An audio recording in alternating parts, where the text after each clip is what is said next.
نحمده ونصلي ونصلي على رسوله الكريم اما بعد فاعوذ باللہ من الشیطان الرجیم بسم اللہ الرحمن الرحیم۔ آج ایک بار پھر تفسیر کے لیکچر میں آپ سے ملاقات ہو رہی ہے۔ امید ہے کہ آپ صحت و سلامتی کے ساتھ ایمان کی بہترین حالت پر ہوں گے۔ آج ہمارا جو تفسیر کا لیکچر ہے وہ سورۃ الفجر کا آخری پارٹ ہے کہ جس کا ہم ترجمہ کریں گے اور ساتھ ہی اس کی تفسیر بھی کریں گے۔ تو بلا کسی تاخیر کے ہم سٹارٹ کرتے ہیں۔ اعوذ باللہ من الشیطان الرجیم بسم اللہ الرحمن الرحیم۔ کلا اذا دکت الارض دکا دکا، ہرگز نہیں جب ریزہ ریزہ کر دی جائے گی زمین، ریزہ ریزہ کرنا۔ وجاء ربک والملک صفا صفا، اور آئے گا تیرا رب اور فرشتے صفا صفا، درا حالانکہ صف باندھنے والے ہوں گے۔ وجیء یومئذ بجہنم، اور لائی جائے گی جہنم اس دن۔ یومئذ یتذکر الانسان وانى له الذکریٰ، اور اس دن سوچے گا انسان وانى له الذکریٰ، اور کہاں ہوگا نفع اس کے لیے، اور کہاں ہوگا مطلب سوچنا اس کے لیے، یہ مطلب بھی ہو سکتا ہے۔ یقول یا لیتنی قدمت لحیاتی، کہے گا کاش میں آگے بھیجتا لحیاتی اپنی زندگی کے لیے۔ فیومئذ لا یعذب عذابہ احد، بس اس دن نہیں عذاب دے گا اللہ کے عذاب کے جیسا کوئی ایک۔ ولا یوثق وثاقہ احد، اور نہیں جکڑے گا اس کے جکڑنے جیسا کوئی ایک۔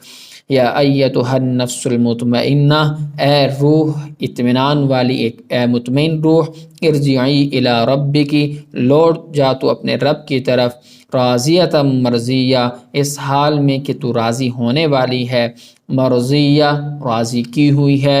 فادخلی فی عبادی، پس داخل ہو جا میرے بندوں میں، وادخلی جنتی، اور داخل ہو جا میری جنت میں۔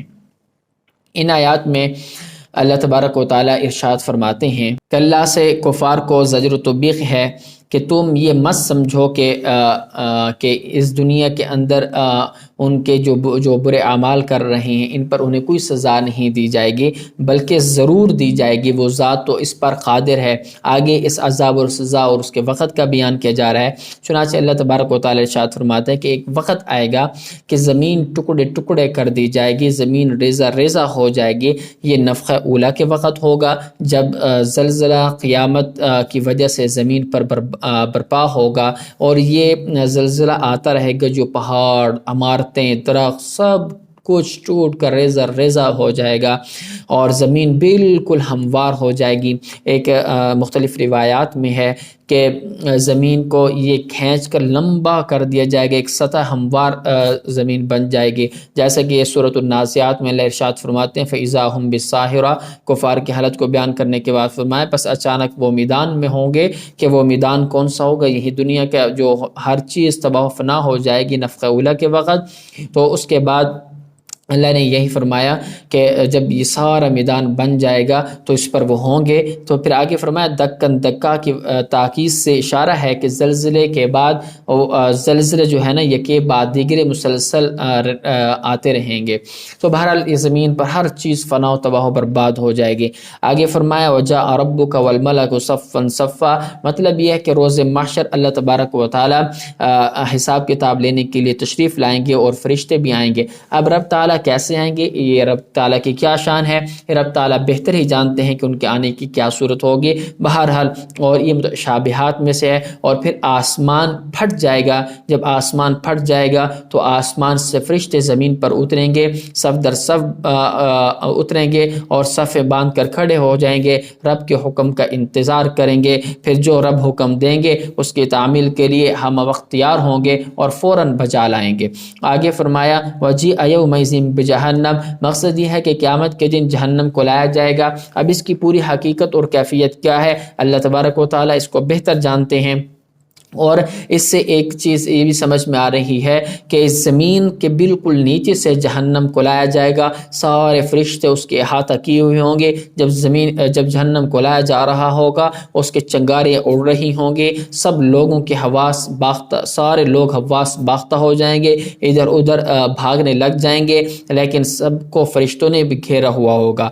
آگے فرمایا یومئذ یتذکر الانسان وانى له الذکریٰ، کہ مقصد یہ ہے کہ کافر کافر کو قیامت کے دن یہ سمجھ میں آ جائے گی کہ میں نے غلطی کی تھی، میں نے نیک اعمال نہیں کیے تھے، میں نے برے اعمال کیے تھے، مجھے نیک اعمال کرنے چاہیے تھے، پھر وہ روئے گا، حسرت کرے گا، کاش، بس ادھر ادھر ہاتھ پاؤں مارے گا، اپنے سر کو پیٹے گا، بس ہر حسرت و تمنا کی حالت میں رہے گا۔ یومئذ یتذکر الانسان وانیٰ لہ الذکریٰ، اس کو یاد کرے گا کہ میں نے تو غیر نفع والی چیزیں کی، میں نے کوئی نیک اعمال نہیں کیے، جو کیونکہ اب انیٰ لہ الذکریٰ کا مطلب بھی یہی ہے کہ اب یہ تمہارا حسرت کرنا، اب تمہارا یہ یاد کرنا اب کسی کام کا نہیں ہے، اب تم جو کچھ مرضی کرتے رہو، تمہاری حالت پر تس نہیں کیا جائے گا، تمہیں اب نیک اعمال کرنے کا وقت نہیں دیا جائے گا، کیونکہ جو تیاری کا وقت تھا وہ گزر چکا، اب تو حساب کتاب کا وقت ہے، اب تو جزا اور سزا کا وقت ہے، اب تو انعام دینے کا وقت ہے یا سزا دینے کا وقت ہے، تو اب تو یہ وقت، اب تو یہ دار العمل نہیں دار الجزا ہے۔ وَأَنَّىٰ لَهُ الذِّكْرَىٰ، تو مطلب یہ اب یہ تمہارا حسرت کرنا، یاد کرنا، تمنا کرنا کوئی تمہارے لیے نفع نہیں دے گا۔ آگے فرمایا یقول یا لیتنی قدمت لحیاتی، تو یہ فرمایا کہ اس دن کافر حسرت و ندامت کے ساتھ یہ کہ کاش میں اپنی اخروی جو ابدی زندگی کے لیے ایمان و اعمال صالحہ کر لیتا، ایمان لے آتا، نیک اعمال کر لیتا، یہ سارا سرمایہ میں جمع کر لیتا جو آج میرے کام آتا۔ اگر یہاں پر یقول یا لیتنی قدمت لحیاتی، لحیاتی میں اگر لام فی کے معنی میں ہو تو مقصد ہوگا کاش کہ میں اپنی دنیاوی زندگی میں آخرت کے لیے کچھ تیار کر لیتا، لیکن میری بدبختی ہے کہ میں دنیا کی لذات میں منہمک رہا، اللہ کو بھولا رہا، اللہ کی طرف میں نے توجہ نہیں کی، سوچا بھی نہیں، میں نے انبیاء کا مذاق اڑایا، تو لہٰذا آج میرے لیے ہو رہا۔ فَيَوْمَئِذٍ لَا يُعَذِّبُ عَذَابَهُ أَحَدٌ، مقصد یہ ہے کہ اللہ تبارک و تعالیٰ قیامت کے دن اللہ کافر کو جتنا شدید سخت عذاب دیں گے اس جیسا عذاب پہلے کبھی بھی کسی نے نہیں دیا ہوگا۔ اس کی یہ وجہ بھی ہو سکتی ہے کہ ایک یہ کہ وہ ایسا عذاب ہوگا کہ جیسے اب دنیا کے اندر تو شاید کوئی عذاب دے سکے، لیکن ایک تو یہ کہ ہمیشہ والا عذاب کوئی نہیں دے سکتا، وہ اللہ ہی دے سکتے ہیں۔ دنیاوی والا جو عذاب ہوتا ہے نا، دنیاوی عذاب، اس کی آخر ایک نہ ایک حد ہوتی ہے۔ مثلا کسی کو آگ میں جلایا تو آخر آگ تو بجھ جانی ہے، آگ نے ختم ہو جانا ہے۔ کسی نے مارنا ہے، کسی کو زندہ ایک آدمی تھا، اس کو مارنا شروع کیا، اب مارتے مارتے یا تو انسان مر جائے گا یا یہ تھک جائے گا، آخر کوئی انتہا تو ہے ہی ہے۔ لیکن جب دنیا اخروی جو عذاب ہے اس کی کوئی انتہا نہیں، تو اس لیے فرمایا اس جیسا عذاب کوئی بھی نہیں دے سکے گا۔ فَيَوْمَئِذٍ لَا يُعَذِّبُ عَذَابَهُ أَحَدٌ، اللہ ایسا عذاب دیں گے کہ اس جیسا عذاب کسی نے نہیں دیا ہوگا۔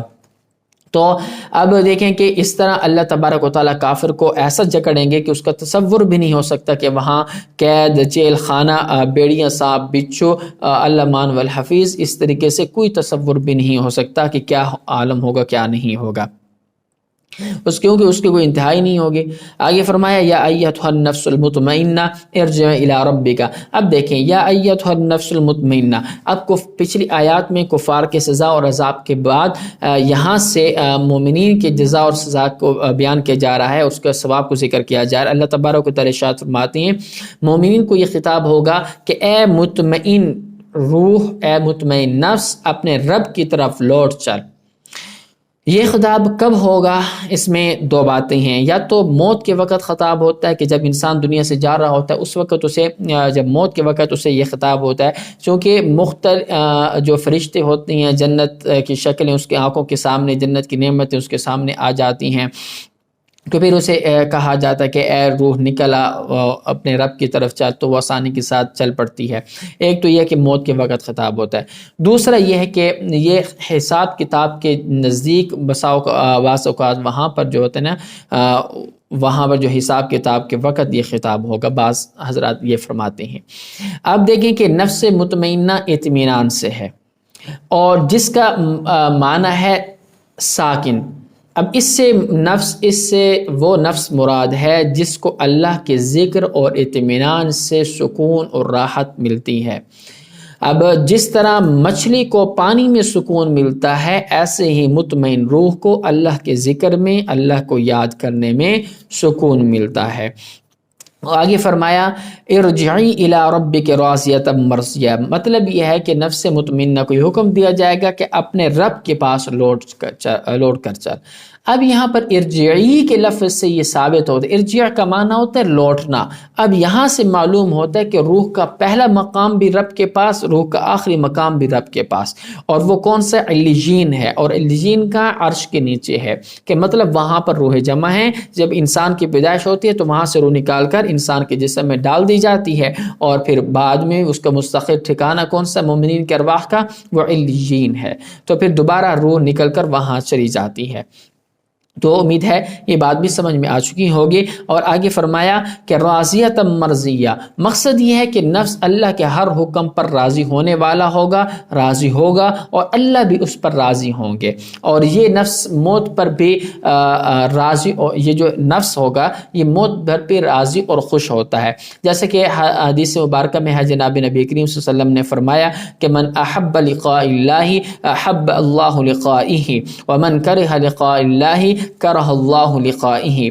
تو او کما قال علیہ الصلوۃ والسلام کہ کمی پیشی معاف، اللہ تعالی حضرت عائشہ رضی اللہ تعالی عنہ نے آپ صلی اللہ علیہ وسلم پر اشکال کیا کہ یہاں پر لقاء اللہ تو موت کے ذریعے ہوتا ہے، کہ اللہ سے جو ملاقات ہوتی ہے موت کے ذریعے ہوتی ہے، موت تو ہر ایک کو ناپسند ہے۔ آپ صلی اللہ علیہ وسلم نے فرمایا کہ نہیں، بلکہ مومن کو موت کے وقت اللہ کی رضا اور جنت کی خوشخبری اور جنت کی نعمتوں کی خوشخبری سنائی جاتی ہے تو وہ خوشی موت کو قبول کر لیتا ہے، تو موت اس کی محبوبہ بن جاتی ہے۔ تو لہٰذا جو نفس مطمئنہ ہے یہ موت سے ڈرتا نہیں، موت سے بھاگتا نہیں، موت کو اپنا محبوب بنا لیتا ہے۔ اور آگے فرمایا کہ فَادْخُلِي فِي عِبَادِي، نفس مطمئنہ کو یہ حکم ہوگا کہ پہلے میرے خاص بندوں میں شامل ہو جاؤ۔ اس سے پتہ چلتا ہے کہ جنت میں جانے سے پہلے نفس مطمئنہ کو پہلے صالح مخلص بندوں میں شامل ہونے کا حکم ہوگا، پھر ان سب کے ساتھ مل کر جنت میں جائے گا۔ اب اس سے پتہ چلا کہ جو دنیا میں صالحین ہیں، جو دنیا میں نیک لوگ ہیں، یا ان کے صحبت میں رہنے والے ہیں اور ان کے معیت اختیار کرنے والے جو لوگ ہیں، وہ جنت میں بھی ان کے ساتھ ہوں گے۔ اور اس لیے حضرت سلمان علیہ السلام نے دعا کی تھی نا، وَادْخِلْنِي بِرَحْمَتِكَ فِي عِبَادِكَ الصَّالِحِينَ، کہ حضرت یوسف نے دعا کی وَالْحِقْنِي بِالصَّالِحِينَ، حضرت یوسف نے دعا کی وَالْحِقْنِي بِالصَّالِحِينَ۔ آخر میں یہی حکم ہوگا وَادْخِلِي جنتی، کہ حکم ہوگا کہ اب میری جنت میں داخل ہو جاؤ۔ اب اپنی طرف جنت کی نسبت کر کے یہ ان کو اعزاز اور اکرام کے ساتھ اللہ تبارک و تعالیٰ نواز رہے ہیں، اور اعزاز و اکرام کی طرف اشارہ کر رہے ہیں، اور یہ بھی اشارہ فرمایا کہ جنت میں صرف نعمتیں نہیں ہوں گی بلکہ میری رضا بھی ہوگی۔ تو امید ہے کہ آپ کو آج کا بھی لیکچر سمجھ میں آ چکا ہوگا۔ انشاءاللہ مزید نیکسٹ ویڈیو میں آپ سے ایک بار پھر ملاقات ہوگی۔ چینل کو سبسکرائب کر دیں، ویڈیو کو لائک کر دیں۔ اسی کے ساتھ مجھے اجازت دیجیے۔ السلام علیکم ورحمۃ اللہ وبرکاتہ۔